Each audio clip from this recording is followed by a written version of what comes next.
Hello, everyone. Today we are going to talk about the ego.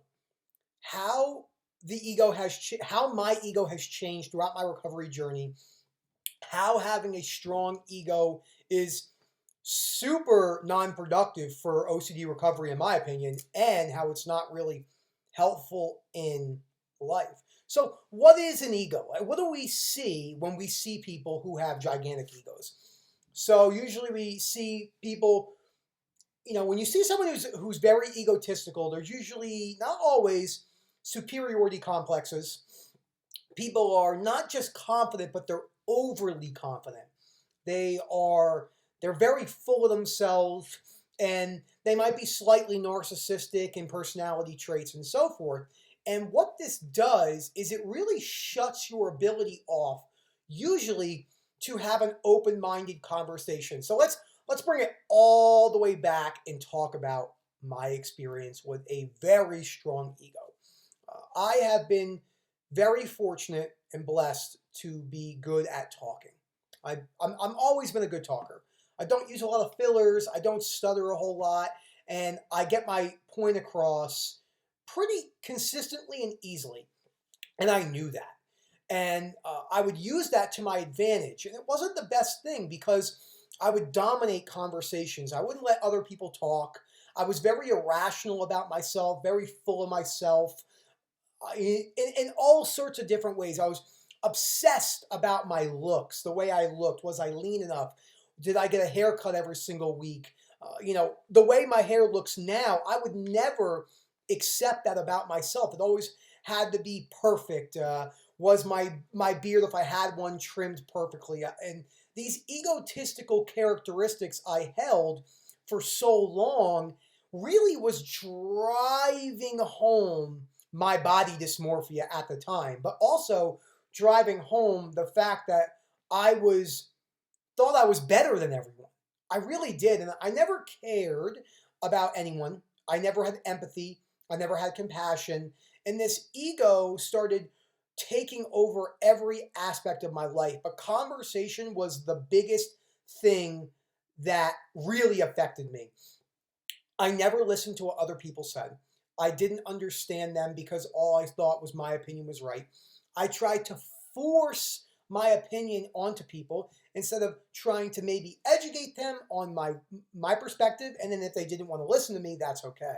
So, how is the ego counterproductive for recovery? This is a really complex topic, so we're going to keep it as simple as we can. It's also something that's not very talked about a whole lot, and it really is a huge driver of so many issues when it comes down to irrational beliefs. So, if you're very egotistical by nature, you are probably more than likely not receptive to other people's ideas. So, understanding other people's perspectives are completely out of the window. And rightfully so. You're very egotistical, so you think you're right all the time. And that's a big problem. So, on the road to OCD recovery, which is a very humbling experience, even though my energy is still really high, even though I love to be eccentric and talk to people, and I love making people laugh, but now what I've noticed is I'm starting to listen to people. Before, when people would talk about their problems, especially mental health, who cares? That's not real.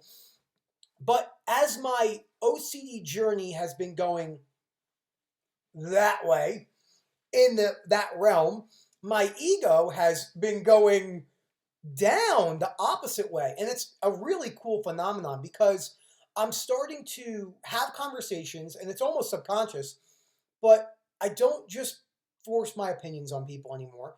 I really am listening to people struggle, and that is a huge success for all of us. We should all be very happy about bringing that ego-ness, if you have that in you, down. Because what do we see time and time again?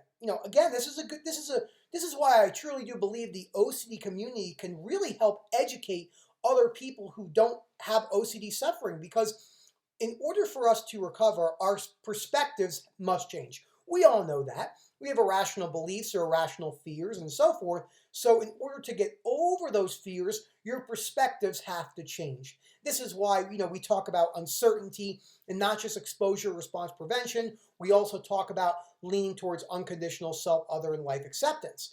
But in order to bring that ego from a place where it's really affecting your life, and as we all know someone who's very egotistical, because it's a lot, more popular in today's society, think about what we have. We have social media where people are highly obsessed with the way they look. People are very hyper focused on materialistic things, cars, money, clothes. People live in this conditional aspect of life. They aren't very accepting of themselves. So in order to boast their superiority, they almost take on this ego complex that doesn't really get better for a lot of people. It just gets worse. And we've been seeing that time and time again. We all probably know someone who we say to ourselves, wow, that person's really got a big ego. And I didn't think they were like that. And then over the years, maybe it's gotten worse. Maybe their own insecurities have grown. So their false ego, it's always a false premise. When you're very egotistical, how I was and still struggle with, this isn't an easy journey for me. I've been like this for 25 years, probably since I was a very little kid. So rightfully so, it's not something I'm going to get over in 6 months to a year. It's just not a realistic goal for myself, and that's okay. So if you believe you're very egotistical, you really can get to a place where you are more accepting of others and more accepting of yourself. And then once you become more accepting of other people's perspectives and more accepting of other people's situation, rightfully so, your ego starts to go down. Now, I do want to talk about this because there is a huge misconception on being ego driven and being confident. Confidence is awesome. Being confident in yourself can mean a couple things. You accept yourself. You don't mind that maybe you're not the most leanest person on earth, or maybe that your recovery journey is not as fast as, say, a friend of yours. Oh man, that person recovered in a year. I've been working on recovery for 19 months. I'm still not recovered. That's okay. That's okay. But you could be confident in your own progress without using your ego to put other people down. And that is a huge problem that we have in this society. People will use their ego to put others down to make themselves feel better about themselves. And you want to know how I know this happens? I did this in every single conversation I had for my whole life. So OCD was really a massive blessing in disguise. It really has taught me things. And even though, and this is not ego related, but I do want to talk about this because it might be easy to look at someone like me and say, wow, Nick's looks amazing. He's doing great. I still have moments. I've only been working on recovery for 6 months. I still struggle. I still have the very intrusive thoughts from time to time or severe hyper-awareness. And that's just what happens when you go through OCD recovery. But, if this was me before, I would shove my ego onto people, trying to force them to, I'm right, this is what you have to do to recover, this and this forth. So there are things that I don't agree with when it comes to OCD recovery, and my friends believe that, and that's okay. They can do what they feel is right or necessary for them to recover, just how I believe what is right for myself. And the only thing you can really do is work on yourself. In another video, I'm really going to hone in on this topic. It's something my wife and I really talk about, and it's looking for an external solution for an internal problem. Let's think about that. Looking for an external solution for an internal problem. You are trying to validate your ego through acts when the problem is you don't accept yourself. You're insecure. It's not rocket science, but it doesn't mean that it's easy to overcome. Let's say that again. The idea of taking your ego from point A to point B is pretty simple in nature, but the act and behavioral mechanisms that you have to achieve by becoming more accepting, by looking something through other perspectives or changing your beliefs is difficult. We cannot acknowledge that, not acknowledge that. it is important, but it is doable. So let's do a summary again. So as we, I like to summarize. It's just the way I am. I think it's good to give away some takeaway points. So ego, is it helpful for OCD recovery? More than likely not. Is being egotistical helpful in life? More than likely not. We see this huge irrational belief about you got to be egotistical to be successful in business and cutthroat. And that is not true at all, with no evidence to support it. So, but this is a perception that we have as a society. So again, being confident. Nothing wrong with being confident. If you want to buy a nice pair of Louis Vuitton shoes and be confident in those shoes, that's fine. The reality is only is if you bought those shoes because you want to make people think that you're portraying some image or you want to feel better than people. And that's something that only you know. You. Nobody else. Because humans are very good at putting on acts. That's what social media is. It is a highlight reel. This is why the ego, in my opinion, is one of the worst things that can happen to the human psyche, from my perspective. Some people might disagree with me, and that's fine. That's just the way I've seen it.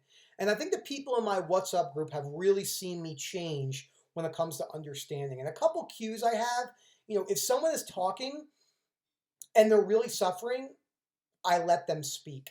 I never let people speak. I always would just take over a conversation, like I said. So let people speak, let people explain how they're feeling, and try and put yourself in their shoes before maybe answering.